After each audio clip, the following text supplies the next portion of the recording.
پھر صاف ہونے کے بعد موت آتی ہے، اور جو گناہگار رہ گئے وہ زیادہ تر بندے پاک صاف ہو کر کے پھر میدان قیامت میں آتے ہیں۔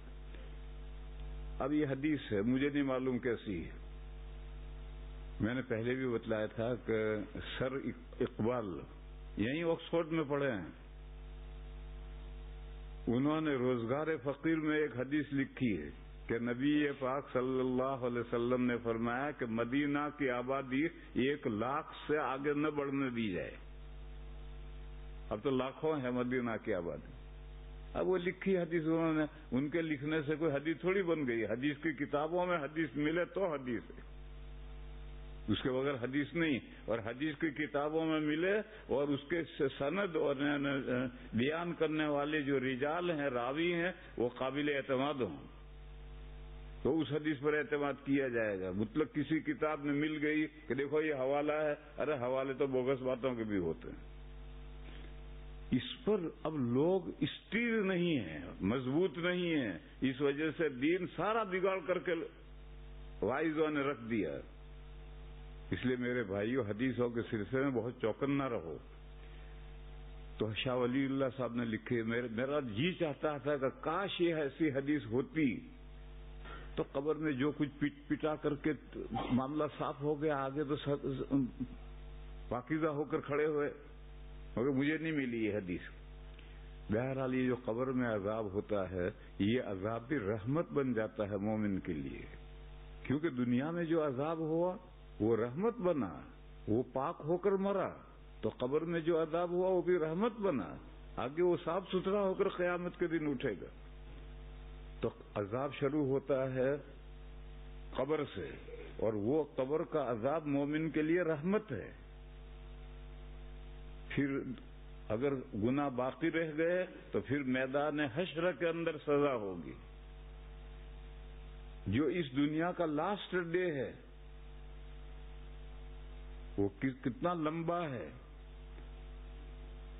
50,000 ایئر کا وہ اکیلا ایک دن ہے۔ کیوں ڈے اینڈ نائٹ جو بنتے ہیں، سورج یہاں سے نکلتا ہے، ڈوبا پھر نکلا، ڈوبا پھر نکلا، ڈوبا، تو ڈے اینڈ نائٹ بنا۔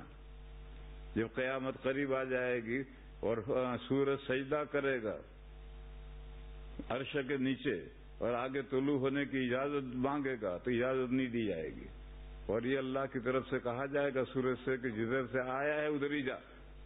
اب وہ مغرب سے نکلے گا، اوپر آئے گا، پھر جا کر ڈوبے گا، پھر نکلے گا، اوپر آئے گا۔ 50,000 سال تک یہی ہوتا رہے گا۔ وہاں سزا ہوگی، جزا بھی ہوگی۔ 7 قسم کے بندے، اور ہمارے یہاں سہارنپور کے مولانا صاحب چلے گئے، انہوں نے ایک کتاب لکھی ہے، انہوں نے کہا 7 نہیں 60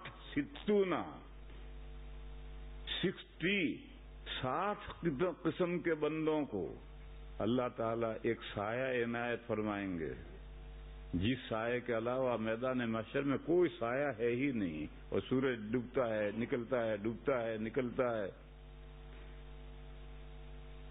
رات آتی نہیں، ڈوبا اور نکلا، دوپہر اوپر آیا پھر جا کر ڈوبا پھر نکلا۔ کتنی دیر میں ڈوبے گا نکلے گا مجھے نہیں معلوم، جب وہ آئے گا تو کیلکولیٹر لا کر مجھے دیجیے تو میں بتاؤں گا کہ کتنی دیر میں ڈوبے گا نکلے گا۔ بہرحال 60 قسم کے بندوں کو اللہ تعالیٰ ایک سایہ عنایت فرمائیں گے۔ یہ سایہ مخلوق سایہ ہے، اور ترمذی شریف کی روایت میں یہ ہے کہ عرش کا سایہ عنایت فرمائیں گے، اور یہ حدیث ترمذی میں حسن صحیح کہا ہے اس نے، مگر مجھے نہیں معلوم کہ یہ عرش کا لفظ محفوظ ہے یا نہیں ہے۔ بخاری شریف میں عرش کا لفظ نہیں ہے، کیونکہ عرش کوئی مادی تھوڑی ہے، یہ سایہ مخلوق ہے، اللہ پیدا کریں گے ان بندوں کے لیے، بڑا آرام دہ سائے۔ سب یہ 60 قسم کے بندے اس کے نیچے ہوں گے، اور عام طور حدیث میں 7 قسم کا ذکر آتا ہے کہ ان 7 قسم کے بندوں کو یہ سایہ ملے گا۔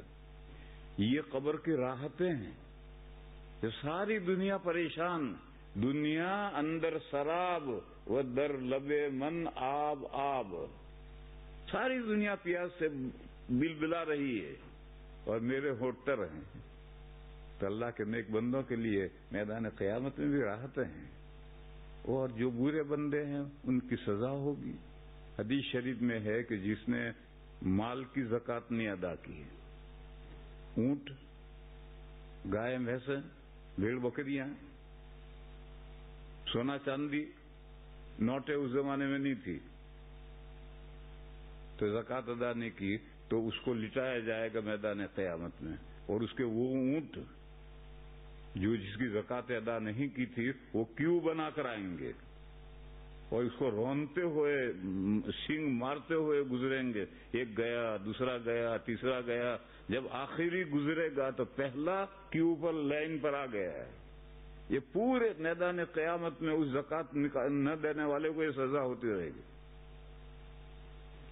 دیکھو میرے بھائیو، زکوٰۃ کا مسئلہ آیا تو ایک مسئلہ سمجھو. آپ زکوٰۃ نکال کر کسی کو دیتے ہیں تو اس کے لیے بہت تہ میں اتر کر، گہرائی میں اتر کر کے تحقیق کرنے کی ضرورت نہیں ہے کہ یہ بندہ زکوٰۃ کا مستحق ہے یا نہیں ہے. بعض لوگ بہت جکھی ہوتے ہیں، تحقیق نہیں، سرسری تحقیق کرو، اور سرسری تحقیق کر کے اگر آپ کی سمجھ میں آئے کہ زکوٰۃ کا مستحق ہے تو دے دو، زکوٰۃ ادا ہو گئی. پھر بعد میں اگر پتا چلے کہ نہیں، اس کے پاس تو ٹی وی ہے، اس کے پاس تو 25,000 کا موبائل ہے، اس کے پاس تو اس کی بیوی کے پاس سونا ہے، اس کے پاس اسکوٹر ہے، تو ہونے دو. بظاہر تم نے دیکھا کہ یہ غریب قلاش ہے، فقیر ہے، غریب آدمی ہے، زکوٰۃ دے دو. بہت زیادہ گہرائی میں اتر کر کے تحقیق کرنے کی ضرورت نہیں ہے. سرسری تحقیق میں اگر آپ کے سامنے یہ بات آئے کہ زکوٰۃ کا مستحق نہیں ہے تو مت دو، اور اگر سرسری تحقیق میں یہ بات آئے کہ زکوٰۃ کا مستحق ہے دے دو. اور اس کی وجہ کیا ہے؟ اس کی وجہ یہ ہے کہ بعض بندے بہت غیرت مند ہوتے ہیں، بھوکے مر جائیں گے، زکوٰۃ نہیں لیں گے. تو ایسے لوگوں کو اگر پتا چل جائے کہ مجھے جو یہ آدمی ہدیہ دے رہا ہے وہ ہدیہ نہیں، زکوٰۃ ہے، وہ کبھی نہیں لے گا. لہذا بہت زیادہ پیچھے مت پڑو کسی کے، سرسری تحقیق کر کے دے دو. اللہ تعالیٰ قبول کرنے والے ہیں. تحقیق کرنی، اور جہاں تحقیق کا موقع ہو تو وہاں پوری تحقیق کرو.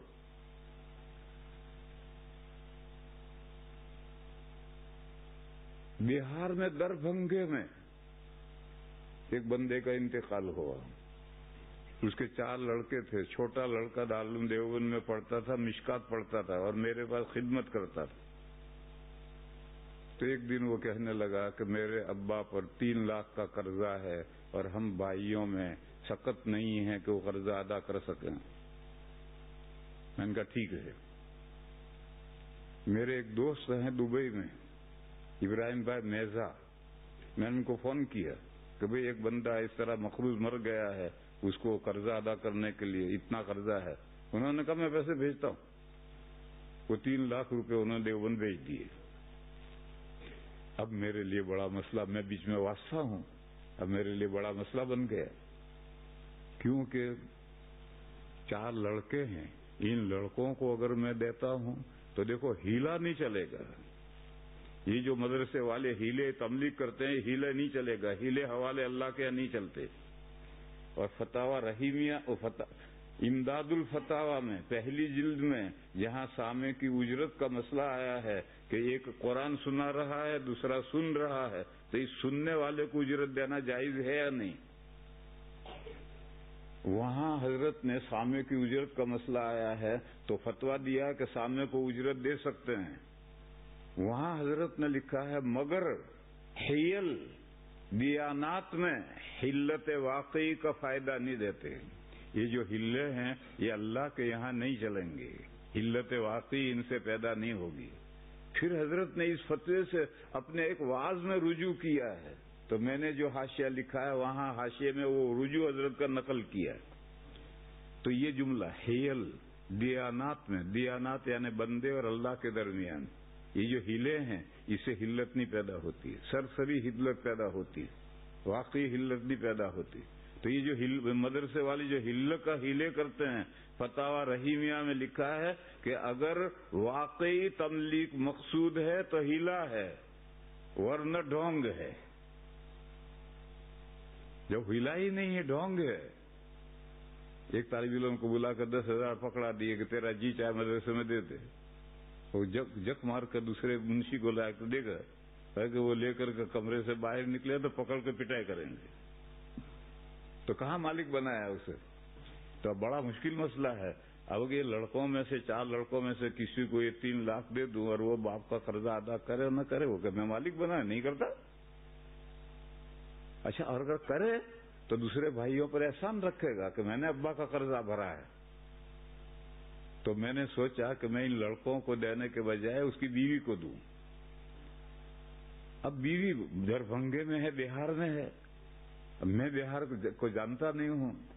تو میں نے دارالعلوم کے ایک استاد کو جو مفتی بھی تھے اور دربھنگا کے تھے، میں نے وہ رقم لے کر کے دربھنگا بھیجا کہ جاؤ اور اس کی بیوی سے جا کر کے ان کے گھر جاؤ اور گھر کا سرسری جائزہ لو، پوچھیو کچھ مت، اور اندازہ کرو کہ زکوٰۃ کی مستحق عورت ہے یا نہیں.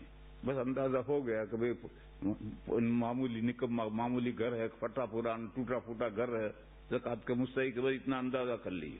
اور ایک بات صاف پوچھیو کہ اماں آپ کے پاس زیور کتنا ہے، کیونکہ عورتوں کے پاس میں زیور ہوتے ہیں اور صاحب نصاب ہوتی ہیں.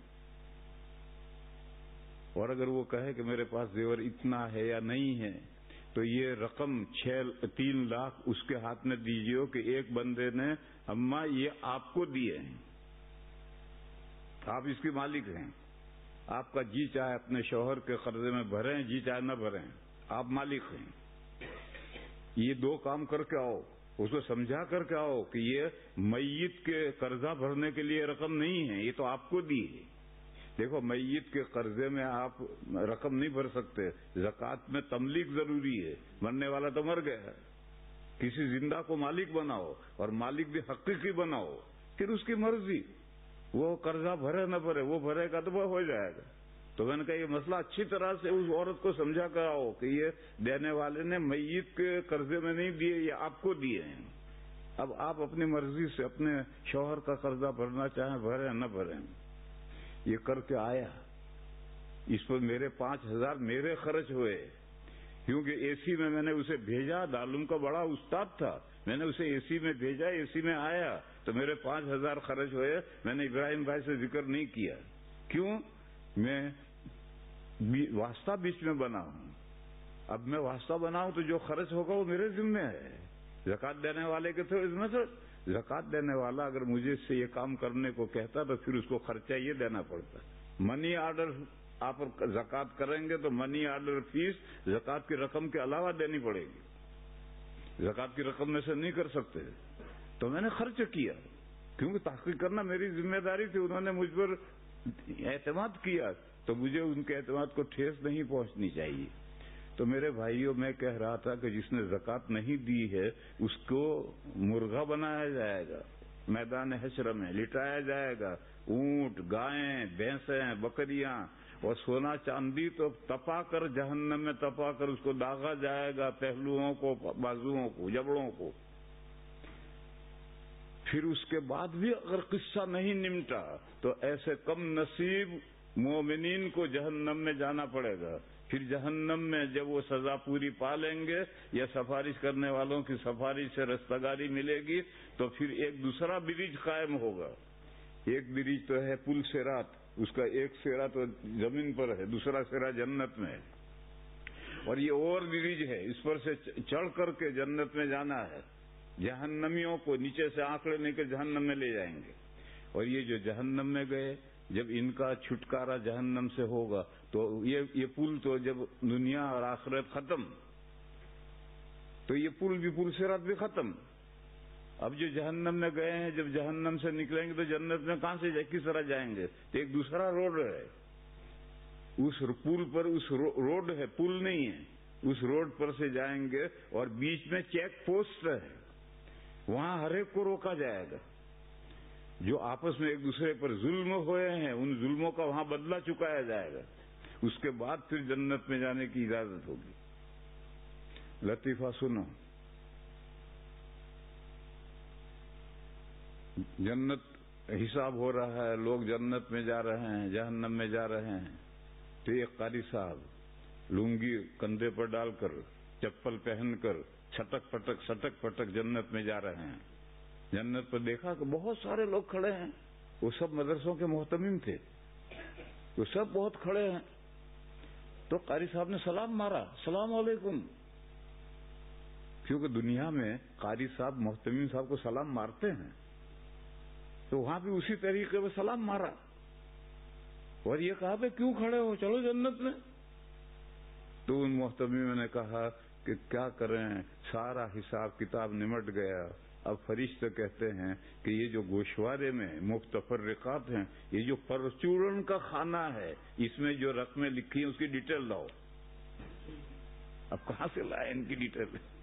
کا گوشوارے میں جو متفرقات میں جو آپ نے رقمیں لکھ رکھی اس کی ڈیٹیل لاؤ کہ کہاں خرچ ہوئی ہیں. اب کہاں سے لائیں؟ لیکن بہرحال جنت کے دروازے تک پہنچے ہیں تو وہ بھی انشاءاللہ ان کی ڈیٹیل لائیں گے اور آگے بڑھیں گے.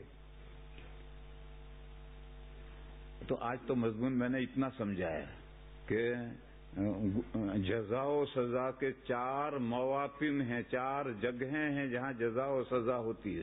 اس میں سے پہلی جزا و سزا کی جگہ دنیا، اس میں جزا و سزا برائے نام ہوتی ہے. پھر قبر، پھر حشر، پھر جہنم اور جنت. یہ 4 مواطن ہیں. یہ جو سورۃ الہاکم التکاثر، اس میں جو حقیقی ریئل جزا و سزا کی جگہیں ہیں قبر اور آخرت، ان 2 کا ذکر ہے. ترمذی شریف میں حضرت علی کرم اللہ تعالی وجہہ کی حدیث ہے، کتاب التفسیر میں اسی سورت کے باب میں حضرت علی فرماتے ہیں کہ ہمیں عذاب قبر کے بارے میں معلوم نہیں تھا. جب یہ سورت نازل ہوئی تب ہمیں پتا چلا کہ اوہو قبر میں بھی عذاب ہونا. بہرحال اس صورت میں عذاب قبر اور پھر اس سے آگے جو عذاب ہونا ہے جہنم میں، ان 2 عذابوں کا الہاکم التکاثر میں ذکر ہے. یہ اب پھر کسی اور وقت بیان کریں گے. وآخر دعوانا ان الحمدللہ رب العالمین.